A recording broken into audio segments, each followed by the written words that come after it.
दोस्तों और बुजुर्गों, ये नाइंसाफी का सिलसिला है, ये जुल्म है और इस जुल्म का खात्मा आप उसी वक्त कर पाएंगे जब आप अपनी एक सियासी क़यादत को मजबूत करेंगे, अपनी पॉलिटिकल लीडरशिप को मजबूत करेंगे।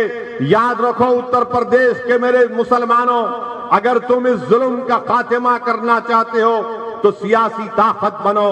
मेरे पास कोई जादू की छड़ी नहीं है, मगर मैं तुमसे जो कुछ कह रहा हूं पूरे इखलास के साथ आपके सामने ये कह रहा हूं कि उत्तर प्रदेश हो या भारत हो, यहां पर हमको अगर अपने मसाइल को हल करना है, जमहूरियत और भारत का संविधान आपको इस बात की इजाजत देता है कि आप अपने वोट से अपने कैंडिडेट को कामयाब करें। उत्तर प्रदेश के मुसलमानों, क्या तुमने नहीं देखा कि कैसे समाजवादी ने यादवों को मुत्तहिद किया और समाजवादी पार्टी के बाप और बेटे मुख्यमंत्री बन गए?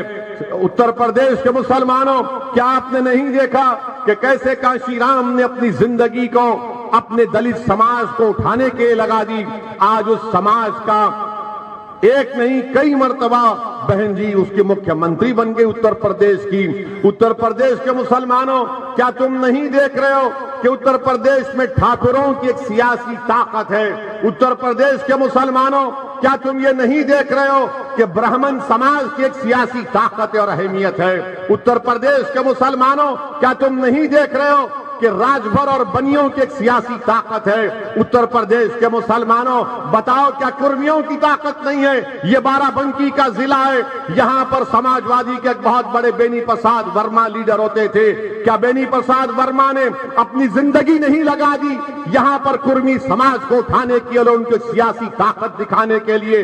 बताओ उत्तर प्रदेश के मुसलमानों, तुम 19% हो और उसके बावजूद भी ना तुम्हारी वोट की अहमियत, ना तुम्हारी जान की कीमत, ना तुम्हारे मसाइल का हल, ना नौजवानों के लिए रोजगार का कोई मसला।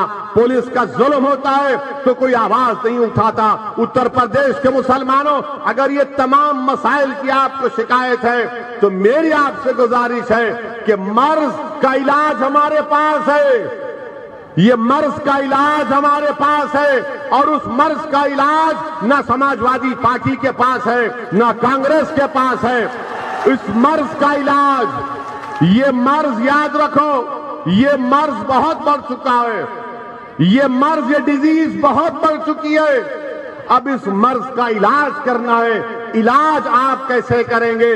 जज्बाती तकारीर से नहीं, नारों से नहीं, थाली मार कर नहीं, बल्कि अपनी पार्टी के उम्मीदवारों के हक में वोट देकर, उनको विधायक बनाकर, उनको असेंबली में भिजाकर, उनको सांसद बनाकर, पार्लियामेंट में भिजाकर, इस मर्ज का इलाज सिर्फ यही है कि मुत्तहिद हो जाइए, अपने वोट से अपने पार्टी को और अपने कैंडिडेट्स को कामयाब करिए।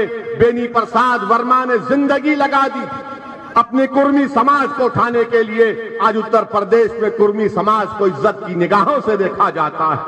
बताओ उत्तर प्रदेश के मुसलमानों, तुम्हारी जान की कीमत नहीं, तुम्हारी वोट की अहमियत नहीं, तुम्हारे कोई मसाइल को हल नहीं किया जाता।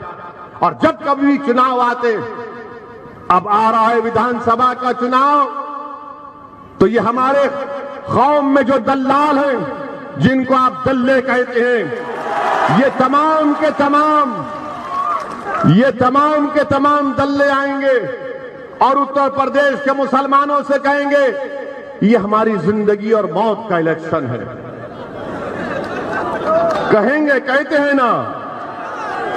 ना कि हमारी जिंदगी मौत का इलेक्शन है। मुसलमानों, क्या 2014 का इलेक्शन जिंदगी मौत का नहीं था?